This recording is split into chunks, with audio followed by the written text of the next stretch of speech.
بسم اللہ الرحمن الرحیم۔ آپ حضرات کو معلوم ہے کہ کل سورج گرہن ہے اور خبریں یہ آ رہی ہیں کہ 80% سورج کل گرہن ہوگا۔ اس بارے میں اسلامی حکام کیا ہیں، شریعت کیا کہتی ہے، اس کے لیے علماء نے سوچا ہے کہ کچھ باتیں عوام تک پہنچائی جائیں، تو اس لیے میں نے بھی ارادہ کیا کہ شرعی حکام اس بارے میں بتائے جائیں، اس میں حکمتیں کیا ہیں۔ رسول اللہ صلی اللہ علیہ وسلم کے دور میں سورج گرہن ہوا ہے۔ آپ صلی اللہ علیہ وسلم کے نرینہ اولاد نہیں تھی، آپ کو اللہ نے اولاد دی اور آپ کے بیٹے کی موت واقع ہوئی۔ یہ ایک بہت بڑا حادثہ تھا اس وقت، کیونکہ عرب میں نرینہ اولاد کی بڑی ویلیو تھی۔ آپ صلی اللہ علیہ وسلم کو اللہ نے بیٹیاں دیں، بیٹا نہیں دی، اور بیٹا دے کے اٹھا لیا، تو ایک بہت بڑا واقعہ تھا، اور اللہ کی قدرت کے اسی دن سورج بھی گرہن ہو گیا۔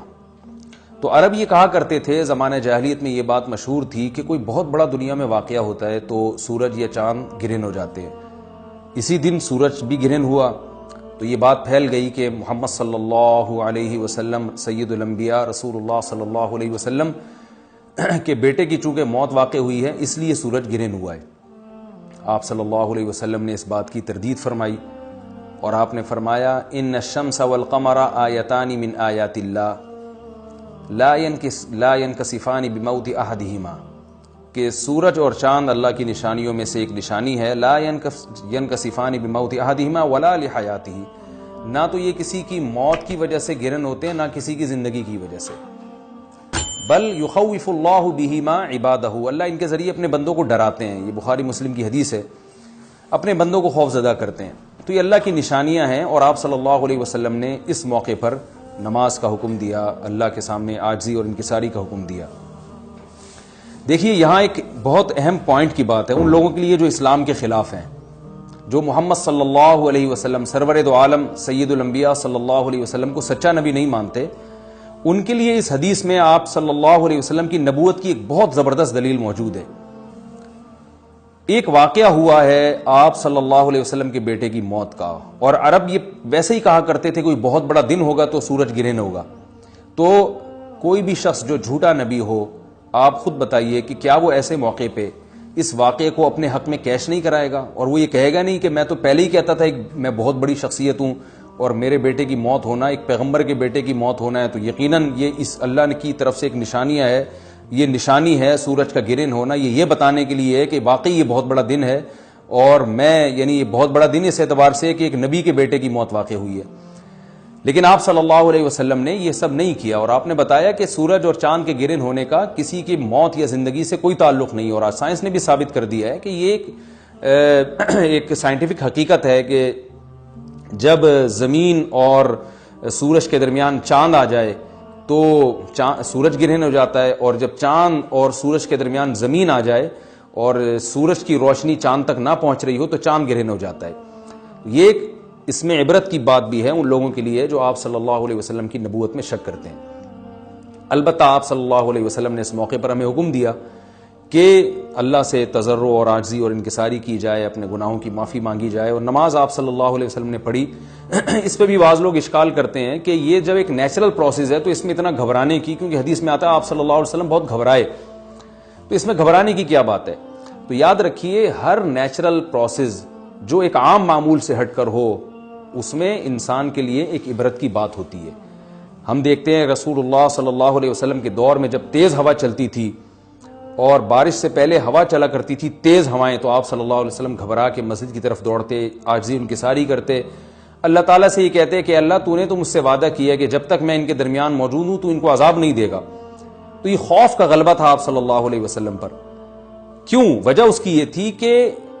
یہی حالات قوم عاد اور قوم سمود پر بھی آئے ہیں۔ قرآن میں آتا ہے نا فَلَمَّا رَأَوْهُ عَارِضًا مُسْتَقْبِلَ أَوْدِيَتِهِمْ قَالُوا هَذَا عَارِضٌ مُمْطِرُنَا بَلْ هُوَ مَا اسْتَعْجَلْتُمْ بِهِ رِيحٌ فِيهَا عَذَابٌ أَلِيمٌ تُدَمِّرُ كُلَّ شَيْءٍ بِأَمْرِ رَبِّهَا فَأَصْبَحُوا لَا يُرَىٰ إِلَّا مَسَاكِنُهُمْ، کہ وہ بادلوں کو دیکھ کے کہنے لگے یہ تو ایک معمول کے مطابق بادل ہیں جو برسیں گے اور بارش ہوگی۔ تو پیغمبر نے کیا کہا کہ یہ بارش نہیں ہے بلکہ یہ وہ عذاب ہے جس کی تم جلدی کیا کرتے تھے، اور اس میں ایک ایسی ہوا ہے جو اللہ کے حکم سے ہر چیز کو ہلاک کر دے گی۔ اور پھر ان پر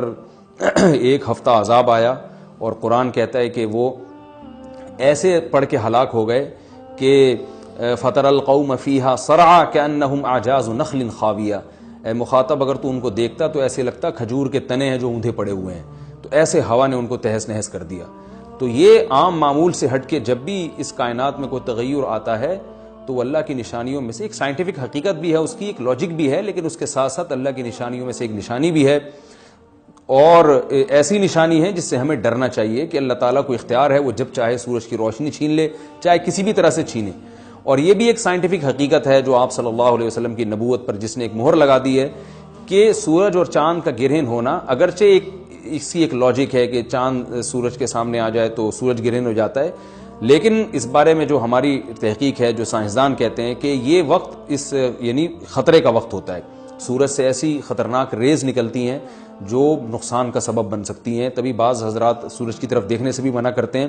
اور یعنی نظام میں تھوڑی ایک عام نارمل روٹین سے ہٹ کے اس کائنات کا نظام چلتا ہے، تو اس لیے یہ اس کائنات کے لیے، زمین کے لیے ڈینجرس ہو سکتا ہے، اور جو گریوٹی اور جو کشش کا نظام ہے اس میں بھی خلل واقع ہوتا ہے۔ تو ایسا نہیں ہے کہ یہ بالکل ایک نارمل کنڈیشن ہوتی ہے اور اس کا کوئی نقصان ہی نہیں ہے، یہ بالکل غلط ہے، اس میں نقصان کا بہرحال خطرہ ہے، اور اس بات کا امکان موجود ہوتا ہے کہ قدرت انسانوں سے انتقام لے یا انسانوں کو نقصان پہنچائے۔ اور ویسے بھی جن کے دلوں میں اللہ کا خوف ہوتا ہے وہ تو ویسے ہی اللہ کے وَهُم مِّن خَشْيَتِهِ، قرآن مجید میں اللہ تعالیٰ کے ارشاد ہے کہ مشرکین بار بار یہ سوال پوچھتے تھے قیامت کب آئے گی کب آئے گی، اللہ فرماتے ہیں لیکن جو مومنین ہیں ان کو اس سے غرض نہیں ہے کہ کب آئے گی، وَالَّذِينَ آمَنُوا مُشْفِقُونَ مِنْهَا، وہ تو قیامت سے گھبراتے ہیں کہ پتہ نہیں ابھی نہ آ جائے۔ تو جس کے دل میں اللہ کا خوف ہوتا ہے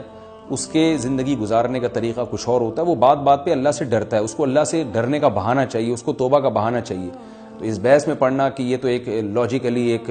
سورج کی روشنی غائب ہو جائے گی، وہ ٹھیک ہے، یہ سائنسدانوں کا شعبہ ہے کہ کیوں غائب ہو رہی ہے، ماہرین فلکیات کا شعبہ ہے، لیکن اہل ایمان کا جو کام ہے اس موقع پر، ان کا جو وظیفہ ہے وہ یہ کہیں کہ اللہ کی نشانیوں میں سے ایک نشانی ہے، اللہ اپنی قدرت دنیا میں دکھاتا ہے کہ میں یہ بھی کر سکتا ہوں چاہے کسی بھی طریقے سے کروں، تو ہمیں اس موقع پر بہرحال اللہ کے سامنے جھکنا چاہیے، اپنے گناہوں سے معافی مانگنی چاہیے، اور وہی عمل کرنا چاہیے جو رسول اللہ صلی اللہ علیہ وسلم نے ہمیں بتایا ہے۔ اور اس بارے میں جو توہمات پھیلے ہوئے ہیں اس سے بھی ہمیں اجتناب کرنا چاہیے، جیسے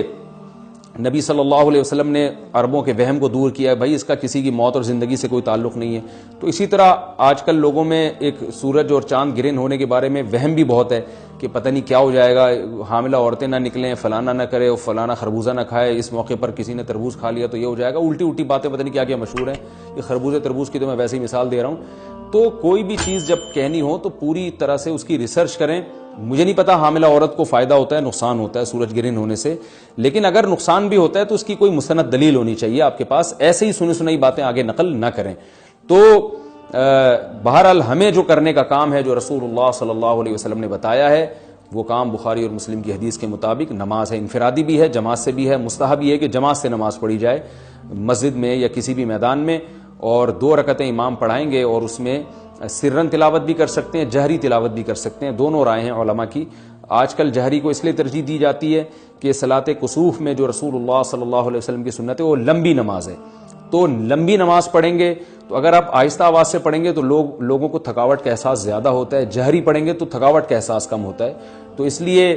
دونوں قولوں پہ فتویٰ دیا جاتا ہے، وہ ایک قول راجح ہے اور ایک میں آسانی ہے، تو آسانی اس قول میں ہے کہ جہری تلاوت کی جائے، اس میں لوگوں کو نماز میں کھڑا رہنا آسان ہوتا ہے، تو لمبی سے لمبی نماز پڑھی جائے، اس میں 2 رکعتیں پڑھی جائیں اور خوب طول دیا جائے اس کو، اور اتنا طول دینا کہ لوگوں کا خطرہ ہو کہ نمازی چھوڑ کے بھاگ جائیں گے، یہ بہرحال درست نہیں ہے، کیونکہ آپ صلی اللہ علیہ وسلم نے امام کو مقتدیوں کی رعایت کا حکم دیا ہے۔ اور کوئی جماعت سے نماز میں شریک نہیں ہو سکتا تو گھر میں نماز پڑھیں، انفرادی نماز پڑھیں، نماز نہیں پڑھ سکتے تو توبہ استغفار کریں۔ بہرحال یہ وقت جو ہے توبہ استغفار کا ہے، اپنے گناہوں سے معافی مانگنے کا ہے۔